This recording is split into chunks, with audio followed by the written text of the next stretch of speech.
Sveiki. Labą dieną. Tomas būsi taip? Taip, Tomas, kaip šiandien jums sekasi?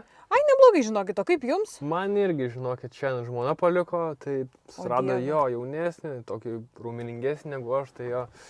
Tai, kaip sakant, nėra dėl ko šipsotis, bet, šešta stadija susirgau vėžiu, tai jo vėžiu, šešta stadija susirgau, žodžiu, dabar čia visur plečias per visą kūną. O yra šešta stadija, net nežinojau. Čia šiais laikais visko išranda, ta mūsų Lietuvos politika, jūs neįsivaizduojate, ko tik nesugalvo, dar vakciną tu sakė padaryti, septintai stadijai. Septintai. Septintai stadijai. O Jėzus Marija. O ko aš šiandien toks pasipuošęs? Ai, ačiū, kad paklausėt. Mano šuniukas šiandien numirė po 16 Dieve. metų jo gyvenimo kartu.